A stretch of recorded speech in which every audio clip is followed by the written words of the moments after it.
3 semaines seulement après son arrivée en France, ici à Paris, Will Guegna a vécu ce soir son baptême du feu en top 14. Pas de stress, pas de pression visiblement sur les épaules du vice-champion du monde qui disputait à la finale de la Coupe du Monde il y a tout juste un mois. Will Guegna, préparation individuelle, en musique, très décontracté, tout sourire malgré le froid qui régnait ce soir. Regardez, Quesada vient lui demander de mettre un haut et un bas de survêtement, mais Will Guegna lui dit non, pas de problème. Moi, vous savez, la chute des températures, ça ne me fait pas peur. Des chutes, il va en être question dans cet avant-match. Regardez, tout d'abord cette pom-pom girl, ça c'est cadeau pour vous, Guillaume. Et puis une chute un peu plus étonnante, celle de Sekope Kepu, l'autre vice-champion du monde australien désormais bordelais, qui a fait connaissance avec les pelouses du top 14. Allez, place au match maintenant avec Will Guegna et un premier ballon et un premier plaquage, surtout sur Will Guegna qui fait connaissance avec les défenseurs du top 14. Roandré Marès, le bordelais en l'occurrence ici, qui lui signifie sa bienvenue dans le top 14. Un début de match compliqué pour les Parisiens, à l'image ici de Jules Plisson, auteur d'un 100% la semaine dernière à Grenoble. Il va rater ses 2 premières pénalités et laisser donc 6 points en route, 6 points qui vont manquer aux Parisiens pour finalement prendre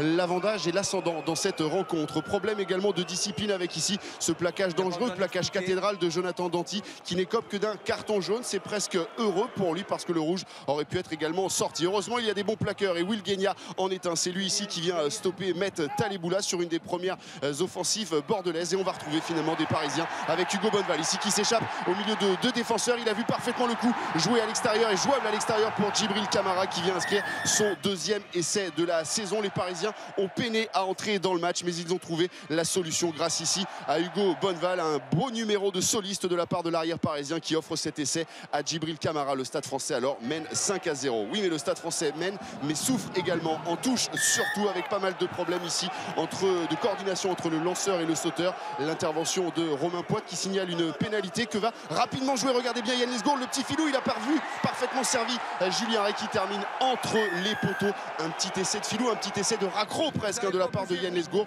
On revoit la faute de Laurent Sampéré qui arrête son geste, il n'en a pas le droit. L'arbitre intervient et siffle, et puis Yann Lesgourd, plein d'opportunisme, qui sert Julien Rey pour le premier essai de cette équipe bordelaise. 7-5 après la transformation, les 2 équipes sont au coude à coude comme Laurent Marty et Julien Dupuis. Entrée en début de seconde période de Sekope Kepu. On attendait évidemment les premiers ballons de la part du pilier australien et il ne va pas se faire prier, on ne va pas l'attendre très longtemps. Sekope Kepu, regardez, sur ce ballon porté, c'est lui à gauche qui va emmener Lohan Goujon dans l'embut. Lohan Goujon, auteur du 2e essai de cette équipe bordelaise, qui va prendre l'avantage au tableau d'affichage 14-5 grâce à ce travail, on va dire presque décisif de Sekope Kepu. C'est lui qui emmène grâce à ce bras gauche tendu Lohan Goujon inscrire ce 2e essai. La réaction parisienne ne se fait pas attendre. La réaction, il en est bien question du côté du Stade français. Ils ont joué ce soir par à coup et dans la mêlée, sur cette succession de mêlées, ils vont faire plier le pack girondin. Romain Poite accorde un essai de pénalité aux Parisiens qui va peut-être tout changer parce que dans la foulée, alors que les Parisiens sont encore menés, Baptiste Serin rate cette pénalité très facile. Il avait l'occasion de mettre Paris à 5 points. Il n'en est rien. Gonzalo Quesada le sait. Paris a peut-être encore un bon coup à jouer, d'autant que Jules Plisson lui retrouve le chemin des perches et permet à Paris de reprendre l'avantage 15-14. Un petit point d'écart seulement, un suspense total et un match qui devient complètement fou à l'image de Kepu qui entre en scène, 2 défenseurs pour stopper le pilier argentin. L'action ne donnera rien, mais Kepu, on le trouve et on le retrouve dans son style classique qu'apprécie forcément Will Guegna, remplacé par Julien Thomas côté parisien. Will Guegna qui va apprécier également dans les secondes qui suivent le réalisme de Jules Plisson sur ce drop qui permet au Stade français de conserver un petit point d'avance seulement à 10 minutes de la fin de la rencontre. 10 minutes où il va finalement se passer énormément de choses et ça débute avec cette mêlée et c'est Sekope Kepu qui va recevoir son premier carton jaune dans sa carrière en top 14 pour une succession de fautes répétées en mêlée. Jules Plisson, lui, dans la foulée, va en profiter pour ajouter 3 points et Paris alors sans la victoire tout simplement se rapprocher. Le match est tendu, le match est serré, mais Paris a peut-être fait le plus dur car dans les dernières minutes ils vont résister, même si Bordeaux va jouer tous les ballons comme ici. Une action un peu cafouillée avec Berconor qui tout de même le récupère pour servir Olé Avey à l'image d'un 3/4 centre qui va défier Jules Plisson et puis écarter là-bas sur Louis-Benoît Mado. Le retour intérieur de la part du 3e ligne, va-t-il aller laisser?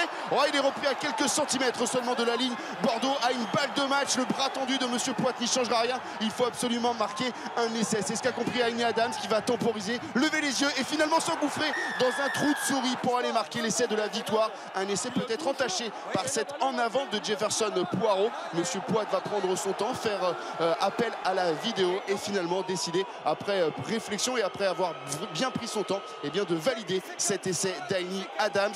La victoire victoire est donc bordelaise. Le score est évidemment flatteur pour cette équipe qui aurait tout aussi bien pu perdre ce match. Mais ce soir, c'est Will Guegna qui paiera une bière à Sekopé Kepou. Sekopé Kepou, très heureux évidemment de cette première victoire et très à l'aise dans le vestiaire bordelais. C'est un peu mitigé, un peu de déception, pas de frustration, parce que frustration, on a quand on fait un super match, qu'on n'arrive pas à marquer ou qu'on ne gagne pas. Là, il n'y a pas de frustration. On perd parce que je ne sais pas si Bordeaux méritait énormément la victoire, mais en tout cas, on ne méritait pas de gagner non plus.